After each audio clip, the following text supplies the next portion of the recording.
আপনি দেখছেন এই মুহূর্তে N A stock Bangla YouTube channel. জানিয়ে দেব আজকের বিশেষ খবর।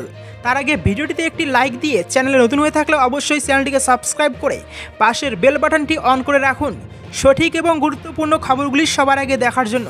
আর আপনি কোন জেলা থেকে দেখছেন আপনার জেলার নামটি অবশ্যই কমেন্ট করে জানিয়ে দেবেন।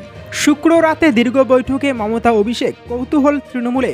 দীর্ঘদিন বাদে এক দীর্ঘ বৈঠক সারলেন রাজ্যের শাসক দল তৃণমূল কংগ্রেসের সুপ্রিমো তথা রাজ্যের মুখ্যমন্ত্রী মমতা বন্দ্যোপাধ্যায় এবং দলের সর্বভারতীয় সাধারণ সম্পাদক অভিষেক বন্দ্যোপাধ্যায়।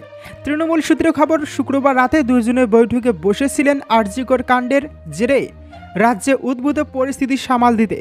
বৈঠকের নির্যাস এটাই, যেসব বিষয়ে দুজনের মধ্যে সম্পর্ক শীতল হয়ে পড়েছিল অল্প সময়ের মধ্যেই সেগুলি সম্পর্কে রাজনৈতিক ও প্রশাসনিক স্তরে সিদ্ধান্ত নেবে তৃণমূল কংগ্রেস। এই সূত্রে বেশ কিছু গুরুত্বপূর্ণ রদবদলের সম্ভাবনা উড়িয়ে দেওয়া যাচ্ছে না। কার্যত শুক্রবার রাতে আচমকাই কালীঘাটে বৈঠকে বসেন মমতা ও অভিষেক। সূত্রে খবর, সামগ্রিক রাজনৈতিক পরিস্থিতি নিয়ে আলোচনায় অভিষেক তার মত সবিস্তার জানিয়েছেন তৃণমূল নেত্রীকে। মমতাও আশু কর্তব্যের বিষয়গুলি নিয়ে কথা বলেছেন তার সঙ্গে। দলের এক নেতার কথায় এই আলোচনা দল তো বটেই, প্রশাসনের জন্য ইতিবাচক। রাজনৈতিক উত্তাপ তো বটেই। চিকিৎসকের খুন ও ধর্ষণের ঘটনা নাগরিক সমাজের ক্ষোভের মুখেও সরকার ও দল নিয়ে বেশ খানিকটা নিষ্প্রহই ছিলেন অভিষেক বন্দ্যোপাধ্যায়। শুধু তাই নয়, এই পরিস্থিতি মোকাবেলায় গোড়া থেকে পুলিশ ও প্রশাসনের কিছু ভুল পদক্ষেপ নিয়ে দলের অন্তরে অসন্তোষ প্রকাশ করেছিলেন তিনি। পাশাপাশি এই রকম সময় তার ভূমিকা নিয়েও প্রশ্ন তুলতে শুরু করেছিলেন দলেরই একাংশ। নানা চর্চা দানা বাঁধছিল তৃণমূলে। নেতৃত্বের একাংশ মনে করেছিলেন সাংগঠনিক প্রধান হিসেবে অভিষেকের এই ভূমিকা পরিস্থিতি আরও প্রতিকূল করে দিয়েছে। গত 14ই আগস্ট আরজিকর হাসপাতালে তাণ্ডবের রাতে পুলিশি হস্তক্ষেপ ও দলমত নির্বিশেষে গ্রেপ্তারির দাবি করে বার্তা দিয়েছিলেন অভিষেক বন্দ্যোপাধ্যায়। তারপরে চিকিৎসকের খুন ও ধর্ষণ নিয়ে প্রশাসনের নানান পদক্ষেপে দলের অন্তরে নিজের অসন্তোষ স্পষ্ট করে দিয়েছিলেন তিনি। এই পরিস্থিতিতে আগের একবারের মতো এবারেও সরেছিলেন অভিষেক বন্দ্যোপাধ্যায়। এই সংকটের সময় তার ওই নিষ্ক্রিয়তা নিয়ে উদ্বেগ জানিয়ে নেতৃত্বের তরফে একাধিক বার্তাও গিয়েছে তার কাছে। দলীয় সূত্রে খবর, আরজিকর নিয়ে পরিস্থিতি উত্তাল হওয়ার পরে তৃণমূলের পরামর্শদাতা সংস্থার প্রধান প্রতীক জৈনের সঙ্গে দীর্ঘ বৈঠক করেছিলেন মুখ্যমন্ত্রী। তারপরেই মমতা অভিষেক বৈঠকের সলতে পেগেছে। শেষ পর্যন্ত মুখোমুখি আলোচনায় গোটা পরিস্থিতি মোকাবেলায় দলের রণকৌশল নিয়ে কথা হয়েছে। অভিষেক বেরিয়ে যাওয়ার পরে তৃণমূল নেত্রীর কাছে যান দলের নেতা কুণাল ঘোষ। আরজিকর সংক্রান্ত একটি বিষয় তাকে ডেকেছিলেন মুখ্যমন্ত্রী। হাইকোর্টে ফের জোর ধাক্কা রাজ্যের। বিচারপতি সিনহার এক রায়ে তোলপাড়। আরজিকরের ঘটনার প্রতিবাদে প্রায় রোজই রাজ্যের কোনো না কোনো প্রান্তে মিছিল বেরোচ্ছে। অপরাধীর শাস্তি এবং তরুণী চিকিৎসকের ন্যায় বিচারের দাবিতে পথে নামছে মানুষ। বুদ্ধিজীবী এবং আইনজীবীদের একাংশ এই ইস্যুতে মিছিল করতে চেয়েছিল, তবে পুলিশ অনুমতি দেয়নি। শেষমেশ কলকাতা হাইকোর্টে দ্বারস্থ হতেই বিরাট নির্দেশ দিলেন বিচারপতি অমৃতা সিনহা। রাজ্যকে ভৎসনা হাইকোর্টের।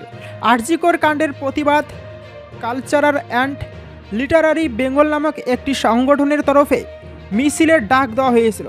3রা সেপ্টেম্বর রবীন্দ্র সদন থেকে হাজরা মোড় অবধি মিছিল করতে চান তারা। পুলিশের কাছে অনুমতি চাইতেই তা খারিজ করে দেওয়া হয়। তবে হাইকোর্টে দ্বারস্থ হতেই মিলল অনুমতি। পুলিশ না দিলেও অনুমতি দিল হাইকোর্ট। শুক্রবার জাস্টিস অমৃতা সিনহার বেঞ্চে এই মামলার শুনানি ছিল। এদিন সংগঠনের আইনজীবী বলেন, শান্তিপূর্ণ মিছিলে রাজ্যের তরফ থেকে বাধা দেওয়া হচ্ছে। আগামী 3রা সেপ্টেম্বর রবীন্দ্র সদন থেকে হাজরা মোড় অবধি 1000 জনের মিছিলের অনুমতি দেওয়া হয়েছে। পাল্টা রাজ্যের আইনজীবী অমিতেশ বন্দ্যোপাধ্যায় বলেন, মিছিলের সময় নিয়ে তাদের আপত্তি রয়েছে, কারণ যে সময় মিছিল করার কথা বলা হচ্ছে তখন অফিস ছুটি হয়, তাই রাজ্য স্রেফ সময় বদলাতে চাইছে। জানা যাচ্ছে এই মিছিলের সময় নিয়ে শুধু আপত্তি জানিয়েছিল রাজ্য। উভয় পক্ষের কথা শুনে বিচারপতি অমৃতা বলেন, চারিদিকে বিক্ষোভ হচ্ছে, শুধুমাত্র সময় বেঁধে দিলেই আপনি কি সেটা আটকাতে পারবেন? এরপরই বুদ্ধিজীবী এবং আইনজীবীদের একাংশের ডাক দেওয়া ওই মিছিলে অনুমতি দেয় আদালত। এদিন অবশ্য বেশ কিছু শর্ত সাপেক্ষে মিছিলের অনুমতি দিয়েছে হাইকোর্ট। মিছিলের জন্য যাতে আমজনতার কোনো রকম সমস্যা না হয় সেটা সুনিশ্চিত করার কথা বলা হয়েছে। আগামী 3রা সেপ্টেম্বর দুপুর 3:30 থেকে রাত 8টা অবধি কালচারাল অ্যান্ড লিটারারি বেঙ্গল নামক সংগঠনটি মিছিল করতে পারবে। কলকাতা হাইকোর্টের নির্দেশ, কলকাতা পুলিশের জয়েন্ট কমিশনার আগামী 3রা সেপ্টেম্বর হতে চলা এই মিছিলের অনুমতি দেবেন।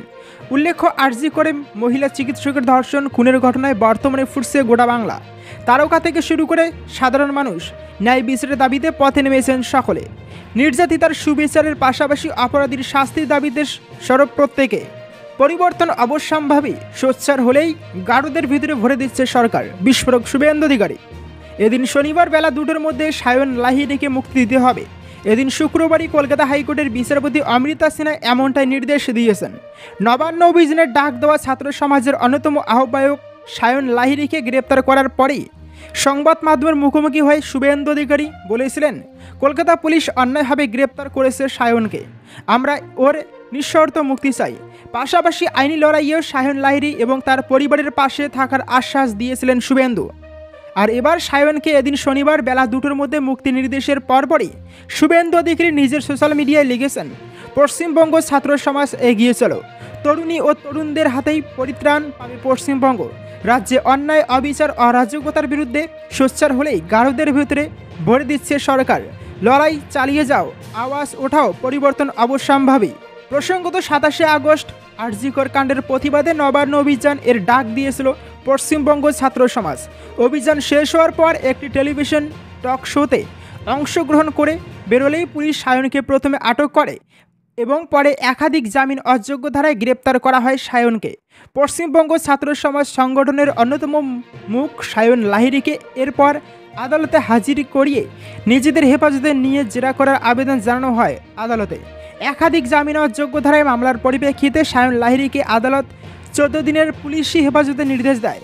পরবর্তী সময়ে সায়নের মা অঞ্জলি লাহিড়ির পক্ষ থেকে কলকাতা হাইকোর্টে দ্বারস্থ হলে শুক্রবার বিচারপতি অমৃতা সিনহা শুক্রবার বেলা 2টার মধ্যে সায়ন লাহিড়িকে মুক্তি দেওয়ার পাশাপাশি সায়নের বিরুদ্ধে পুলিশ কোনো কড়া পদক্ষেপ নিতে পারবে না বলেও জানান। রহস্য এখনও অধরা। আরজিকর কাণ্ডের আবহে এবার কড়া বার্তা প্রধানমন্ত্রীর। নারীদের নিরাপত্তা অত্যন্ত জরুরি বিষয়। আমি আবার সব রাজ্য সরকারকে বলবো, নারীদের উপর অত্যাচারের ঘটনা অমার্জনীয়। যারাই দোষী তাদের যেন ছাড় দেওয়া না হয়। আরজিকর কাণ্ডের আবহে এর আগেই মহারাষ্ট্রের জলগাঁওয়ে লাখপতি দিদি সম্মেলন থেকে নারী নির্যাতনের বিরুদ্ধে ব্যবস্থা গ্রহণের বার্তা দিয়েছিলেন প্রধানমন্ত্রী নরেন্দ্র মোদী। ফের একবার নারী নির্যাতন ইস্যুতে বার্তা পাঠালেন প্রধানমন্ত্রী। মহিলাদের উপর নির্যাতনের ঘটনায় বিচার ব্যবস্থা দ্রুত করতে হবে বলে মন্তব্য করেন তিনি। প্রধানমন্ত্রী বলেন, আজ মহিলাদের উপর অত্যাচার, শিশুদের নিরাপত্তা সমাজের উদ্বেগের বিষয় হয়ে উঠেছে। মহিলাদের নিরাপত্তার জন্য দেশে অনেক কড়া আইন আনা হয়েছে, কিন্তু এটা আরও সক্রিয় করতে হবে।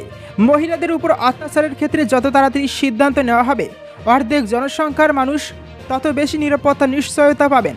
সুপ্রিম কোর্টের 75 বছর পূর্তি উপলক্ষে দিল্লিতে আয়োজিত একটি ইভেন্টে বক্তব্য রাখেন প্রধানমন্ত্রী।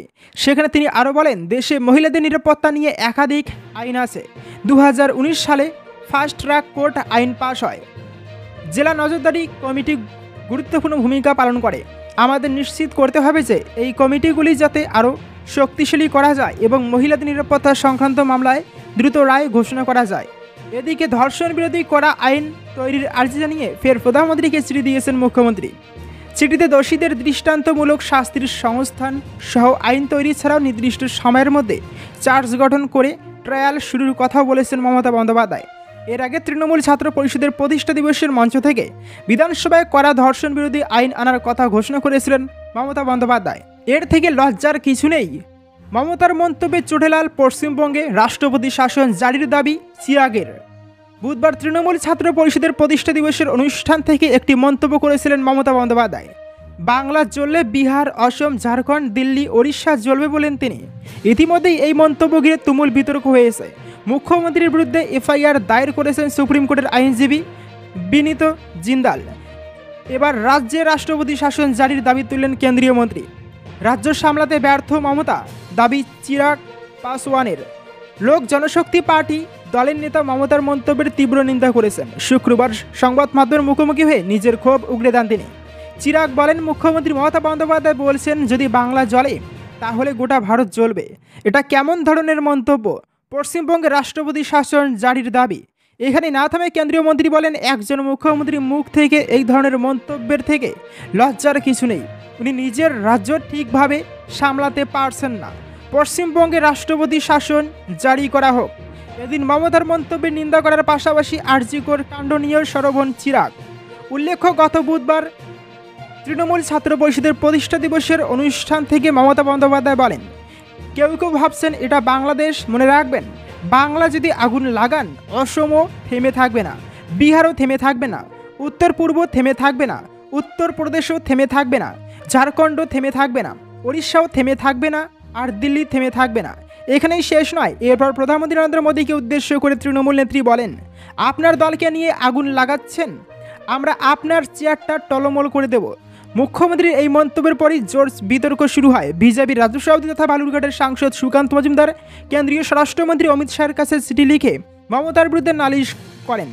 এরপর সুপ্রিম কোর্টের আইনজীবী বিনীত জিন্দাল মমতার বিরুদ্ধে আইপিসির 152, 192, 196 এবং 353 ধারায় মামলা দায়ের করেন। দিল্লি পুলিশ কমিশনারকে চিঠি দেওয়ার পাশাপাশি রাষ্ট্রপতি ভবন এবং কেন্দ্রীয় স্বরাষ্ট্র মন্ত্রকে অভিযোগের কপি পাঠানো হয়েছে। এসবের মধ্যেই পশ্চিমবঙ্গের রাষ্ট্রপতি শাসন জারির দাবি তুললেন চিরাগ।